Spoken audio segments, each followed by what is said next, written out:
Huruf A itu kan meninggal dunia. Nah ini kan masih hidup semua ini.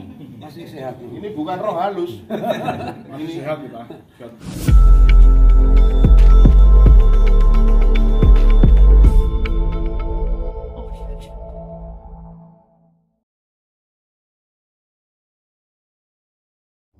Setahu saya ya kalau memang aturan PP DPD 01 yang kemarin sudah ditetapkan dan diberlakukan mulai tanggal 15 Juni 2023 setelah kemarin diterbitkan telah ditetapkan keputusan DPP peraturan DPP PDI Perjuangan 03 2024 yang ditandatangani Ibu Ketua Umum Megawati Soekarno Putri beserta Sekretaris Jenderal PDI Perjuangan Hasto Kristianto yang tertanggal 17 April.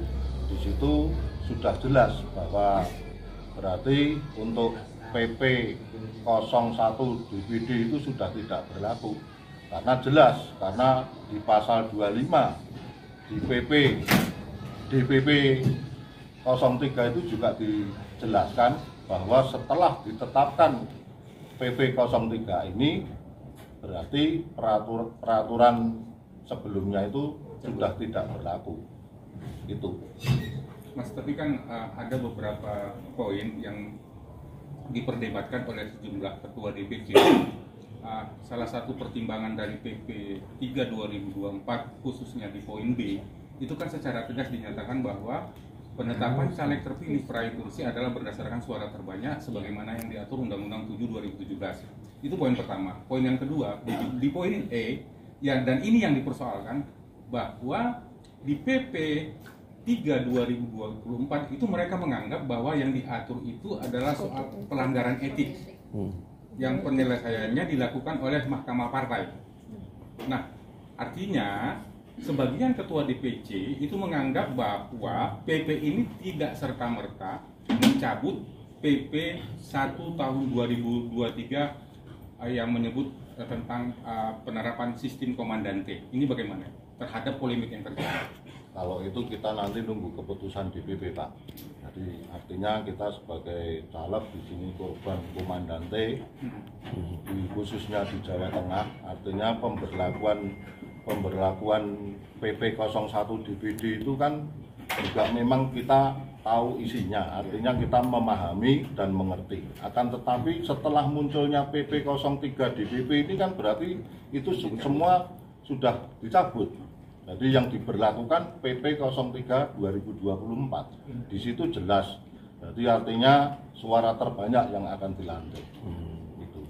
Pak, di Jawa Tengah ada berapa total caleg yang jadi korban komandan ini? Kalau kita tidak bisa mengetahui jumlahnya ya, karena ini bagian dari kabupaten masing-masing dan sedangkan saya di Kabupaten Sukoharjo, tapi saat ini mungkin yang sudah menjadi bagian dari organisasi kami yaitu komunitas, yaitu Banteng Soco Ludiro Jawa Tengah, kemungkinan kalau tidak salah ada 19 kota yang bergabung untuk semua berjuang bersama untuk menuntut keadilan agar tetap kita yang akan dilantik sebagai peraih suara terbanyak sesuai hasil dari KPU. Pak, dengan diberlakukan dengan keluarnya bebas, karena kan penetapan ini kan tinggal menunggu waktu ini ya, tinggal menunggu hari, karena kalau memang tidak segera ditetapkan, tidak segera diberlakukan,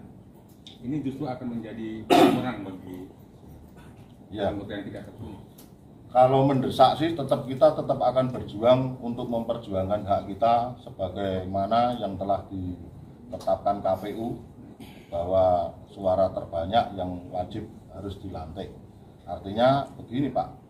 Jadi untuk PP 03 ini kan kita munculnya diterbitkan PP 03 itu kan langkah-langkah kita dari awal kita mengajukan gugatan, protes keras dan kita sampai hadir menghadap ke DPP. Di situ dilakukan sidang di Mahkamah Partai yang waktu itu juga dipimpin langsung sama Pak Komarudin Watubun. di situ sudah jelas, artinya kita semua paparan kita sampaikan permasalahan kendala yang ada di Sukoharjo. Waktu itu kita bertiga dari Kabupaten Karanganyar, Sukoharjo, dan Klaten. Akan tetapi berjalannya waktu juga terus kemudian banyak sekali bermunculan, termasuk ada Salatiga, ada Banjarnegara, ada Sragen, Purwodadi, Blora. Di situ semua mempunyai permasalahan yang sama, Pak. Jadi terus akhirnya permasalahan-permasalahan itu ditampung di DPP, dan kami berharap untuk DPP sendiri tetap untuk memutuskan yang paling adil, artinya sesuai. Jadi perjuangan kita itu tidak sia-sia, artinya kita sebagai caleg terpilih yang diakui dan diumumkan di KPU agar tetap ditetapkan. Artinya tetap optimis ya Pak ya? Tetap Optimis, karena setelah kita sidang di Mahkamah Partai yang waktu itu, saat itu juga sudah kita sampaikan semua keluhan-keluhan kita yang terjadi di daerah masing-masing. Kemudian kita juga mendengar informasi bahwa pihak DPP PDI Perjuangan sudah memberikan sinyal untuk menguatkan KPU RI agar tetap itu melantik sesuai konstitusi suara terbanyak. Pak, kemarin kan sudah surat pengunduran diri itu kan di beberapa... Banyak sekali kekeliruan yang mungkin cacat proses, karena mungkin ada itu yang pasal 426 huruf A, itu kan meninggal dunia. Nah ini kan masih hidup semua ini. Masih sehat. Ini bukan roh halus. Ini sehat, Nah itu kan banyak sekali yang nanti juga tetap akan kita berjuang bersama-sama untuk melawan, artinya ketidakadilan yang terjadi di Jawa Tengah ini. Apapun yang terjadi akan tetap kita terus lawan. Perlawanannya seperti apa, Mas Wawan? Artinya sejauh ini kan dari Sedenan aja, Solo dan Boyolali jelas-jelas menolak untuk tidak mau memperlakukan dengan sistem komandante. Apakah ini juga bentuk perlawanan seperti itu atau seperti apa? Kalau untuk Solo dan Boyolali itu saya rasa mereka kan sudah mendapat 50% lebih ya, jadi tidak memberlakukan komandante. Yang saya heran, komandante ini kan lahir dari Kabupaten Wonogiri yang sebagai laboratorium. Akan tetapi di dalam hasil pemilu 2024 kenyataannya malah kursinya turun 1, kan begitu. Berarti kan program komandante ini gagal. Sebetulnya bagus program itu ditata, tapi cuman itu penyampaian sosialisasinya ke para caleg-caleg itu saya rasa itu ngambang, tidak jelas. Jadi makanya banyak sekali timbul korban-korban seperti rekan-rekan yang di belakang ini. Ini bukan caleg abal-abal, ini semua ini juga terdaftar dan mereka itu berjuang dengan luar biasa yang memperoleh suara Bainim yang diakui KPU, dan mereka itu mau disingkirkan. Ini baru sebagian, belum semuanya yang mungkin belum berani muncul. Artinya mereka sebagai korban, entah itu ada intervensi, intimidasi atau bagaimana kita tidak tahu. Tadi dengan cerita tentang sidang Mahkamah juga banyak pertimbangan dalam memutuskan semua perkara ini, Pak. Karena andai kata SKPP 01 DPD ini diberlakukan di Jawa Tengah, kita tidak bisa membayangkan bahayanya pemilu 2029 yang artinya di situ setiap daerah DPD menetapkan aturan sendiri-sendiri, entah itu di Sumatera Selatan, entah di Aceh, di IY, Jawa Barat, Jawa Timur, seandainya mempunyai itu aturan tersendiri. Nah, terus bagaimana nasib para caleg-caleg yang mungkin saat ini memang sama-sama berjuang? Otomatis itu nanti kendalanya berarti caleg-caleg yang akan dilantik itu kan berarti yang disukai oleh pengurus-pengurus wilayah setempat. Nah itu kan tidak adil. Nah artinya ini kan sangat bertentangan dengan aturan ADART Partai PDI Perjuangan. Artinya kita tidak adil kalau itu nanti diberlakukan dari DPD semua membuat aturan sendiri-sendiri, ya nanti chaos, Pak. Saya rasa itu nanti cari caleg juga akan susah. Kira-kira rekan-rekan yang di sini juga tidak siap akan dipasang kalau ini diberlakukan dengan sistem seperti ini. Pak, tadi untuk mengawal apa? Tahu saya, waktu saya juga mendengar, kebetulan ini di samping saya ini Mbak Fitriana ini dari Kabupaten Kendal. Batang.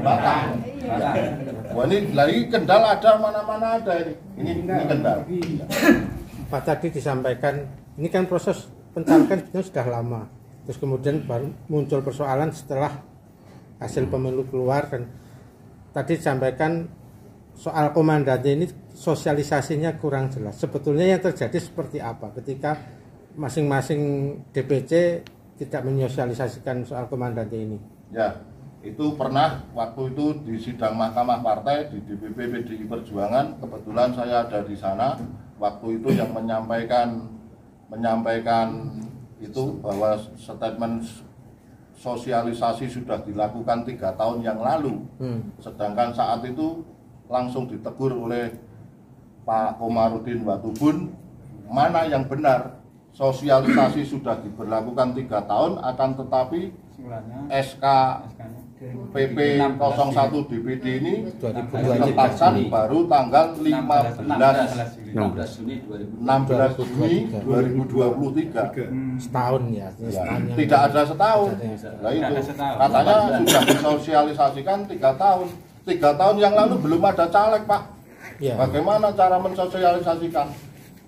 Artinya caleg-caleg ini tidak mendapat informasi yang clear soal sistem komandannya ini. Ya. Pak Wawan, PP 3 2024 itu kan secara resmi dikeluarkan oleh DPP.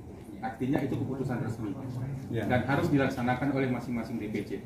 Ketika misalnya DPC tidak melaksanakan itu, apakah bisa dikatakan DPC ini membangkang atau melakukan tindakan indisipliner terhadap keputusan DPP? Bisa. Ya. Kalau itu nanti DPP yang memutuskan. Artinya kita sebagai pejuang, artinya kita berjuang memperjuangkan hak-hak kita. Artinya memohon untuk DPP segera turun ikut menyikapi agar mengambil alih permasalahan di internal Partai PDI Perjuangan di Jawa Tengah ini. Berarti masih ada langkah untuk ke DPP lagi mendesak ini lagi? Masih kita komunikasi aktif. Ya.